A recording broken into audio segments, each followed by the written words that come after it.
Why do people spread doubt? What do they gain from confusion? The goal is usually to stop society from changing. The rich or powerful don't exactly like moral progress, because it often comes at the cost of both their wealth and status. If citizens don't know what to believe, they either won't know what to fight for or will grasp onto information that fits their comfort zone. Misinformation is often spread to make us fight each other instead of fighting those with bad intentions. It's an effective tool to keep the people on top on top.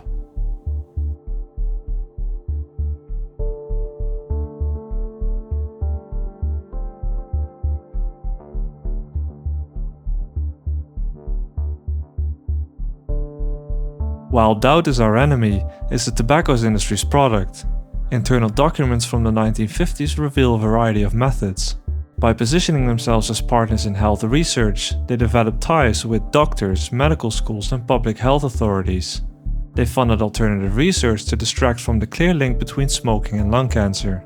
They pointed out minor uncertainties in existing research and exaggerated them, suggesting, for example, that some might have a genetic predisposition to lung cancer, whether they smoked or not. While genetic factors can play a role, a lot of research shows that smoking strongly increases risk overall. Since secondhand smoke was harmful to others as well, public opinion on smoking changed. Choosing to harm yourself is one thing, but harming others. Hey, what the fuck am I doing? To undermine science, they even published a handbook for people fighting facts, which was called Bad Science, a resource book.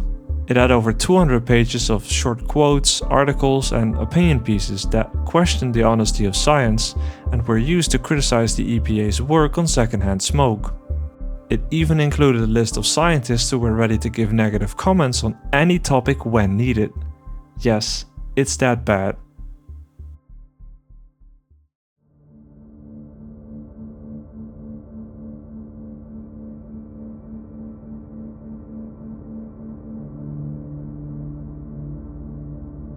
Someone who embodies the phrase "doubt is our product" is Fred Singer. Besides clear links to the tobacco industry, he also spread doubt about climate change, ozone depletion, and acid rain. Amongst other people not specialized in the field of climate science, Singer often claimed there was no evidence that climate change was caused by human activity. Technically, that's true, but scientists never argued that climate change wasn't a natural phenomenon. They showed that human activity has severely accelerated it, leading to harmful consequences. By twisting words and using misleading phrases, Singer convinced the public that there was no real consensus. He made it seem like scientists didn't agree on anything, mitigating support for regulation and collective action. Similarly, he dismissed concerns about acid rain, claiming it wasn't caused by industrial pollution. After the government significantly reduced acid rain by regulation, he never even retracted his claims.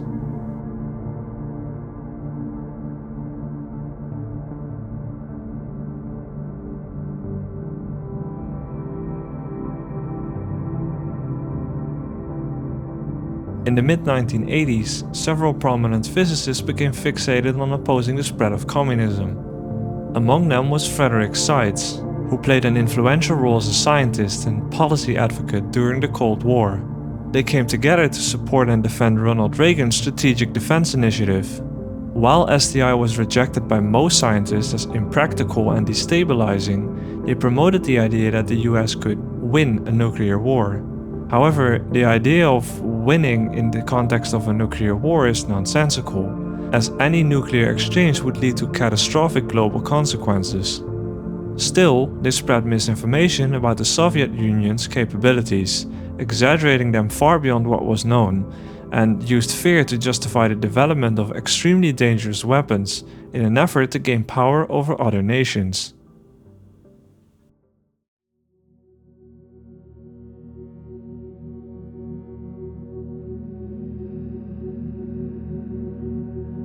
We often think we have expertise on nutrition because we eat food every day.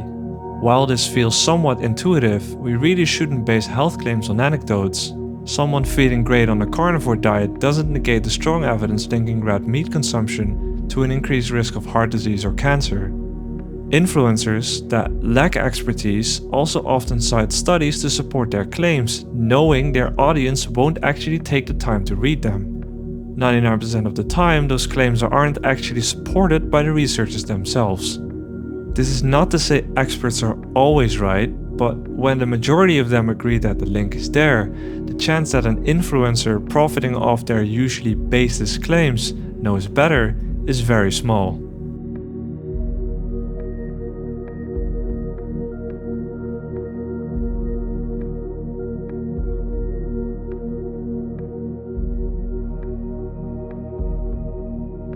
Vaccines have saved millions of lives, but they still face undeserved criticism.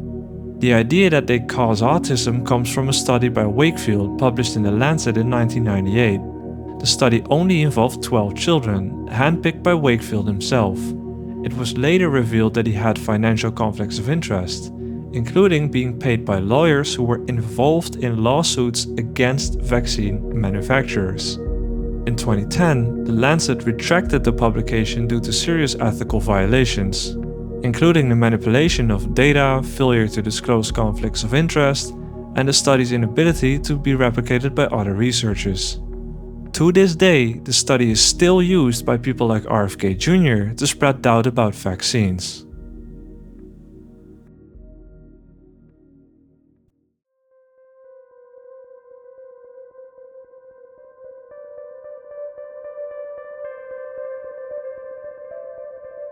"Both sides deserve to be listened to" is a phrase often used by those whose views aren't supported by scientific consensus.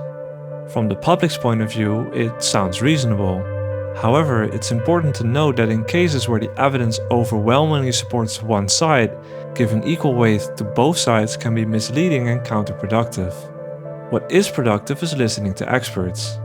If your plumber tells you your pipe is about to burst unless it's replaced, but your neighbor insists it's fine, who do you trust? Now, imagine you call 99% of plumbers around the world, and they all agree, replace the pipe. Would you still go with your neighbor's opinion? I sure hope not. Now again, I'm not saying that experts who've studied the field their whole lives are always right, but given the high chance that they are, it's reasonable to trust them, especially when claims that they're wrong are often rooted in misinformation, usually spread by people with a financial incentive.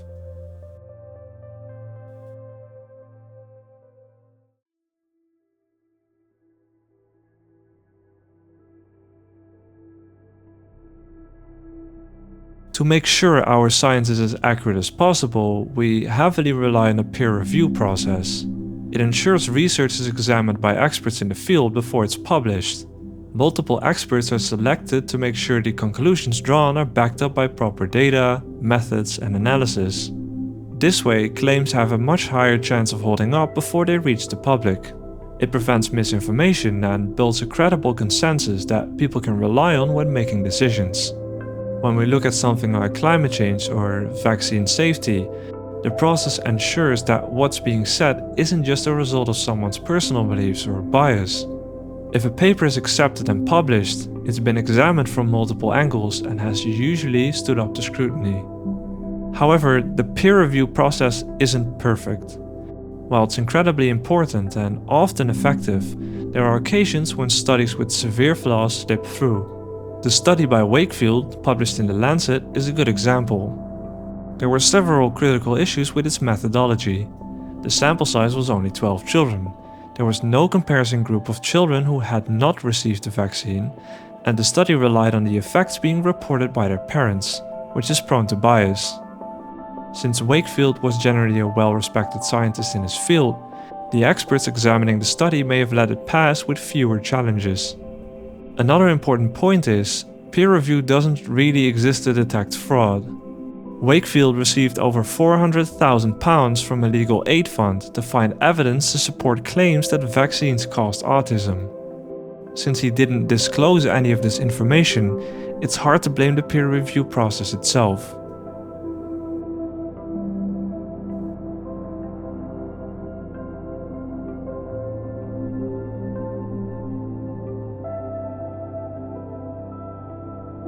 One key way to help the public is by improving scientific literacy.